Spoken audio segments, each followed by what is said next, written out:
தனுசு ராசினியர்களுக்கு வணக்கம். நிகழ்ந்து கொண்டிருக்கும் மே மாதம் 22ஆம் தேதி முதல் புத்திக்கு அதிபதியானவர் சுக்கிரனின் ஆட்சி வீட்டில் சஞ்சரிப்பதால் தனுசு ராசினியர்களுக்கு தானாக நடக்க போகும் நல்லது என்ன நிச்சயம் உங்களுடைய வாழ்வில் இவை நடந்தே தீரும். யாராலும் தடுக்க இயலாது. அந்த வகையில தனுசு ராசினியர்களுக்கு என்ன மாதிரியான நன்மைகள் எல்லாம் ஏற்பட இருக்கு, கிரகநிலைகளின் ரீதியாக அமையிருக்கும் சாதகங்கள் என்ன, பாதகங்கள் என்ன, மேலும் என்ன மாதிரியான முன்னேற்றங்கள் எல்லாம் உங்களுடைய வாழ்வில் ஏற்பட இருக்கு, குறிப்பா இத்தருணங்கள்ல கிரகங்களுடைய சஞ்சார நிலைகள் என்ன என்று பார்க்கும்போது ரிஷபத்தில் சூரியனும் புதனும், மிதுனத்தில் குரு பகவானும், கடகத்தில் செவ்வாய் நீச்சம் பெற்றும், சிம்மத்தில் கேதுவும், கும்பத்தில் சனியும் ராகுவும், மீனத்தில் சுக்கிரன் உச்சம் பெற்றும் சஞ்சரிக்கிறார். இந்த கிரகங்களுடைய சஞ்சார நிலைகளின் காரணமாக தனுசு ராசினியர்களுடைய வாழ்வில் குடும்ப சூழ்நிலை ரீதியாக உத்தியோகம், தொழில், வியாபாரம், கலைத்துறை, அரசியல் துறை, மாணவ மாணவிகள், விவசாய துறையினர், பெண்மணிகள் என அனைவருக்குமே என்ன மாதிரியான நன்மைகள் எல்லாம் ஏற்பட இருக்கு என்பது குறித்தான முழுமையான பதிவை தான் இந்த வீடியோல நம்ம விரிவா பார்க்க போகிறோம். அந்த வகையில தனுசு ராசியை சேர்ந்த மூலம், போராடம், உத்திராடம் முதல் பாதம் வரை உள்ள நட்சத்திரக்காரர்களுக்கு குடும்ப சூழ்நிலை ரீதியாக என்ன மாதிரியான நன்மைகள் எல்லாம் உங்களுடைய வாழ்வில் ஏற்பட இருக்கு என்று பார்க்கும்போது, உங்களுடைய ராசிக்கு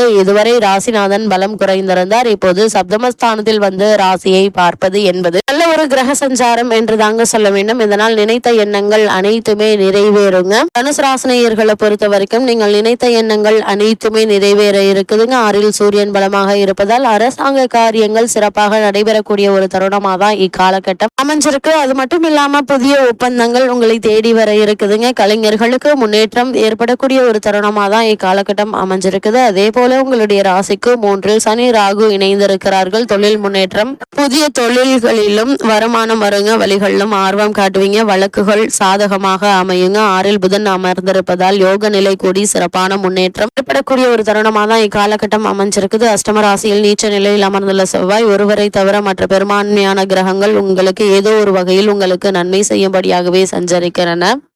காலகட்டம் முழுவதுமே உஷ்ண சம்பந்தமான சரும உபாதைகளினால் பாதிக்கப்பட்டு எளிய சிகிச்சை மூலம் இத்தருணங்கள்ல நிச்சயம் குணம் கிடைக்குங்க. கலத்திர ஸ்தானத்தில் நிலை கொண்டுள்ள குரு பகவான் தனுசு ராசியை தனது சுப பார்வையால் தோஷமற்றதாக செய்கிறார். குடும்பத்தில் ஒற்றுமை நிலவுங்க. சனி பகவானும் ராகுவும் உங்களுக்கு ஆதரவாக சஞ்சரிப்பதால் முயற்சிகள் அனைத்திலுமே நிச்சயம் வெற்றி கிடைக்கும் என்பதுல எந்த ஒரு சந்தேகமும் கிடையாது. அதே போல திருமண சம்பந்தமான முயற்சிகளை மேற்கொண்டு வரும் தனுசு ராசினியர்களுக்கு நல்ல ஒரு அமைவதால் மனதில் மகிழ்ச்சி நிலவ இருக்கு. திருமணமான பெண்மணிகள் கருத்தரிப்பதற்கு ஆதரவாக அமைஞ்சிருக்குதுங்க சம்பந்தப்பட்ட கிரக நிலைகள். அதே போல கருத்தரித்துள்ள பெண்மணிகளுக்கு நிச்சயம் சுகப்பிரசவம் ஏற்படும் என்பதை கிரக நிலைகள் தெளிவுபடுத்துது. அதே போல உத்தியோகஸ்தர்களை பொறுத்த வரைக்கும் ஜீவனக்காரகரான சனி பகவானும் ராகுவும் ஆதரவாக சஞ்சரிப்பதால பலருக்கு ஊதிய உயர்வு, பதவி உயர்வு ஆகியவை கிடைக்க இருக்குது. அதே போல் தற்காலிக பணியாளர்களுக்கு பணி நிரந்தரமாக இருக்குதுங்க. வெளிநாடு சென்று பணியாற்ற வேண்டும் என்ற விருப்பம் இருந்துச்சு அப்படின்னா அதற்கான முயற்சிகளை நீங்கள் தாராளமாக மேற்கொள்ளலாங்க. நிச்சயம் வெற்றி கிடைக்கும். ஏற்கனவே அந்நிய நாடுகளில் பணிபுரிந்து வரும் தனுசு ராசி அன்பர்களுக்கு எதிர்பார்த்த புதிய சலுகைகள் கிடைக்க இருக்கு. தாய்நாடு திரும்ப வேண்டும் என்ற விருப்பம் இருந்துச்சு அப்படின்னா அதற்கான முயற்சிகளை தற்போது நீங்கள் தாராளமாக மேற்கொள்ளலாங்க. சிறந்த ஒரு முன்னேற்றம் ஏற்படுவதற்கான சாத்தியக்கூறுகள் அதிகம் இருக்கு. அதே போல் தாய்நாடு திரும்ப வேண்டும் என்ற விருப்பம் உள்ளவர்கள் அதற்கான முயற்சிகளை மேற்கொள்ள சிறந்த ஒரு காலகட்டமாகவும் இக்காலகட்டம் அமைஞ்சிருக்குதுங்க. தொழில் மற்றும் வியாபாரம் செய்பவர்களுக்கு கொடுப்பதில் சனி பகவானுக்கும் ராகுவிற்கும் இணை கிரகம் இல்லைங்க என்பதை கிரக நிலைகள் தெளிவுபடுத்துது. இவ்விரு கிரகங்களை பற்றிய மக்களிடையே நெடுங்காலமாக தவறான பல கருத்துக்கள் இருந்து வருது. ஆனால் சனி ராகுவை